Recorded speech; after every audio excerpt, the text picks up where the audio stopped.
मैं दीप्ति शर्मा आज आपको कक्षा 11वीं का लेखा शास्त्र पढ़ाऊंगी। अपन पहला अध्याय पढ़ रहे थे लेखांकन के प्रस्ताव, है ना। आज उनके अपन उद्देश्य पढ़ेंगे। तो लेखांकन के दो उद्देश्य होते हैं, है ना। उनका विभाजन करके उनका अध्ययन लेखांकन के दो उद्देश्य होते हैं। पहला है प्रमुख उद्देश्य और दूसरा है सामान्य उद्देश्य। लेखांकन के मुख्य उद्देश्यों में व्यवहार, व्यापार, ये सब पर लेखे पर मतलब करना है इनको। लेखांकन का मुख्य उद्देश्य होता है व्यवहारों को स्थायी रूप से लेखा करना।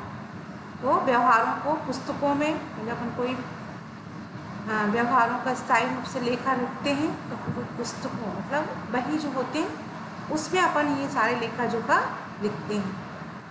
व्यवहारों को पुस्तकों में लिखने के लिए एक स्थायी लेखा तैयार करना होता है, जिसका उपयोग भविष्य में आवश्यकता अनुसार कभी भी कर सकते हैं। तो जो अगर कोई अपन हर साल के लेखे बनते हैं, है ना, हर साल के लेखे बनते हैं, उनको अपन क्या कर सकते हैं, जब कभी भविष्य में अपन अगर उनकी ज़रूरत हो तो वो कभी भी हम उनको देख सकते हैं। फिर है व्यापार के परिणाम को प्राप्त करना। लेखांकन द्वारा ही दूसरा प्रमुख उद्देश्य है बेटा इसका व्यापार के परिणामों को प्राप्त करना। तो लेखों के आधार पर एक निश्चित अवधि में लाभ हानि तैयार करना होता है। तीसरा है व्यापार की आर्थिक स्थिति से अवगत कराना। प्रत्येक व्यापारी समय समय पे अपने व्यापार की संपत्ति एवं दायित्वों की जानकारी रखता है और जानकारी के माध्यम से वह सरलतापूर्वक क्या कर सकता है, आर्थिक स्थिति से अवगत करा सकता है। चौथा है कानूनी आवश्यकताओं को पूरा करना। जो कानूनी आवश्यकताएं होती हैं, भारतीय कंपनी अधिनियम के अनुसार कंपनी के हिसाब किताब को रखना अनिवार्य होता है और आवश्यकताओं को पूरा करने के लिए लेखांकन की क्या होती है, आवश्यकता अनिवार्य रूप से होती है। पांचवा है भावी आंकड़ों का मतलब उस समय से आने वाले आंकड़ों को, भावी आंकड़ों को योजनाओं में उपलब्ध कराना।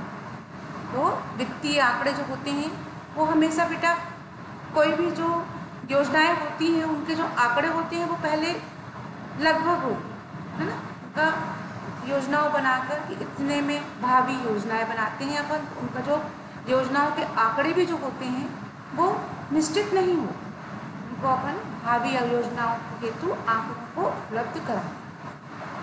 वित्तीय आंकड़ों का महत्व आधुनिक व्यापार में क्या हो रहा है, बढ़ता जा रहा है। आर्थिक क्रियाओं से जुड़े प्रत्येक वर्ग, चाहे वह किसी भी नियोजन या सरकार का हो, आम जनता प्रत्येक व्यापार की स्थिति का आकलन आंकड़ों से ही करता है।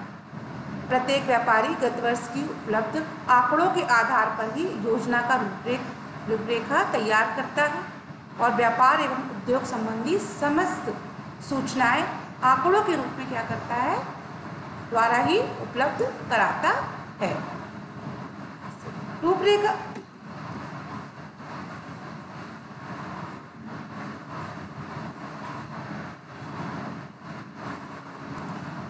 फिर है लेखांकन के सामान्य उद्देश्य। अभी आपने लिखा मतलब आगे मुख्य उद्देश्य पढ़े लेखांकन के, अब ये है लेखांकन के सामान्य उद्देश्य। तो ये व्यापार संबंधी सूचनाओं को क्या कराता है, उपलब्ध कराता है और समय समय पर लेखांकन के सामान्य उद्देश्य निम्नलिखित है बेटा। पहला है क्रय विक्रय व शेष माल की जानकारी। वो व्यापार जो अपन कोई व्यापार करते हैं उसमें सारा लेखा काय का होता है, सभी माल का, रोकड़ का। तो क्रय विक्रय संबंधी मतलब जितनी भी क्रय विक्रय संबंधी जानकारी होती है वो शेष माल की जो जानकारी होती है, क्रय विक्रय तथा शेष माल की जानकारी। समय समय पर व्यापार में क्रय विक्रय तथा बिके माल की जानकारी प्राप्त करना स्वामी के लिए आवश्यक होता है। लेखांकन द्वारा आवश्यकता की पूर्ति सरलता से दी जाती है। फिर लेनदार तथा देनदार। तो जब अपन कोई व्यापार करते हैं तो उसमें लेनदार और देनदार दोनों, जब अपन किसी वस्तु का उपयोग करते हैं या खरीदते हैं तो अपन ले रहे हैं और दे रहे हैं, उसकी जो अपन भुगतान करते हैं उससे कहते हैं देनदार।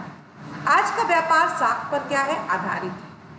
व्यापारी साहूकार को भुगतान करके ग्राहकों से रकम वसूलने व्यापार की स्थिति की जानकारी से क्या कराता है, अवगत कराता है। लेखांकन द्वारा ही उद्देश्यों की पूर्ति संभव हो पाती है।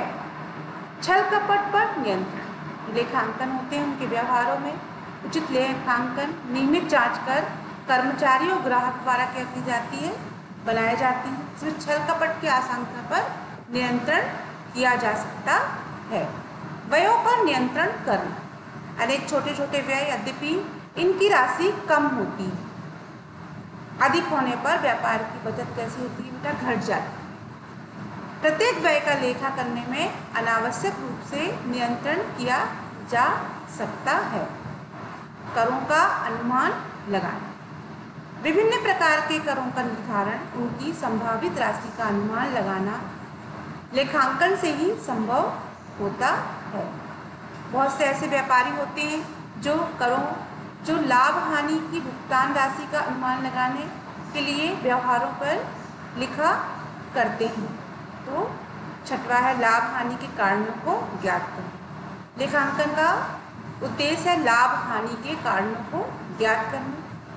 केवल व्यापार में लाभ हानि को ज्ञात करना नहीं, उनको कारणों को ज्ञात करने के लिए व्यापार की लाभ हानि, मतलब कोई भी व्यापार जब अपन शुरू करते हैं तो उसमें लाभ भी होता है, हानि भी होती है, उससे व्यापार में लाभ हानि प्रभावित होते रहते हैं। फिर है व्यापार का सही मूल्यांकन करना। तो लेखांकन से व्यापार के लिए संपत्ति एवं दायित्वों का सही मूल्यांकन क्या होता है, आवश्यक होता है।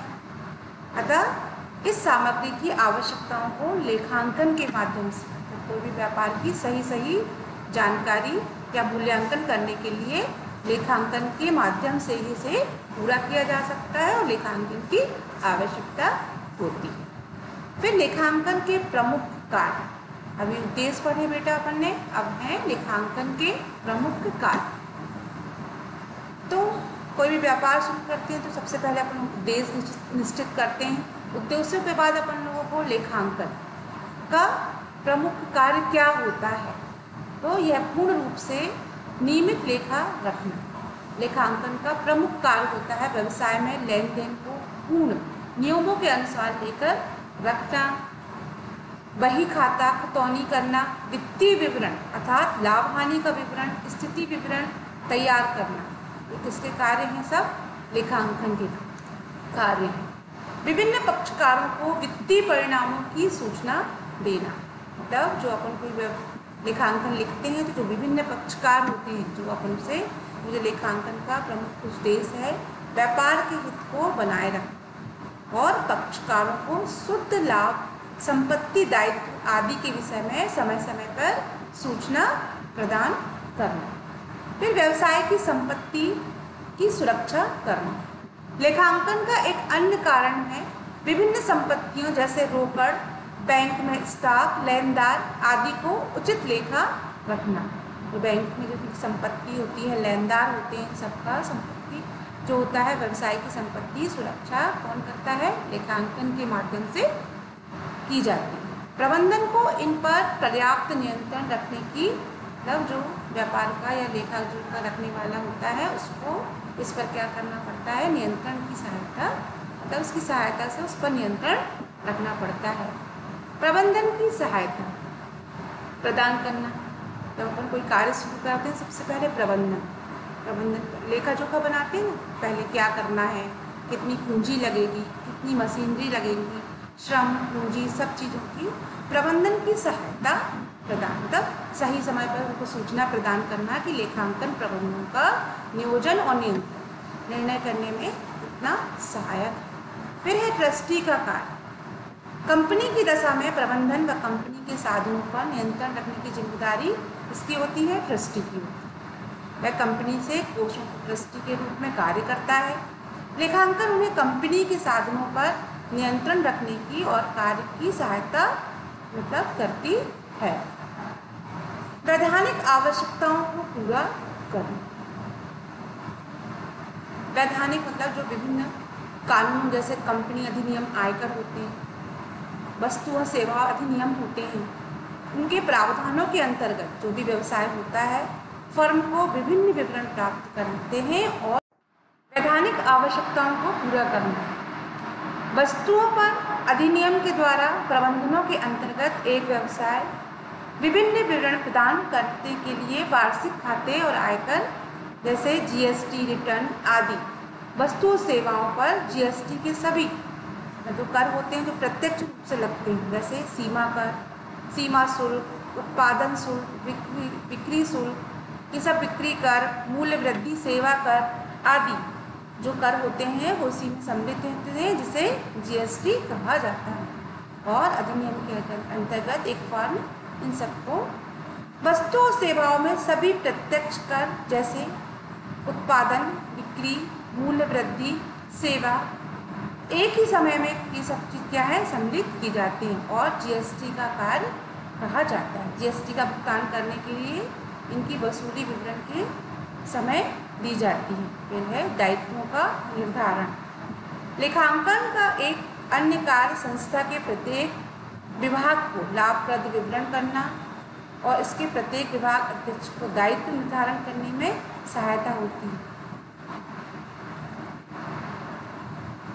ये बच्चों गृह कार्य है, लेखांकन के उद्देश्य लिखिए और लेखांकन के कार्य, ये दोनों आप कॉपी पे लिखोगे और याद करोगे।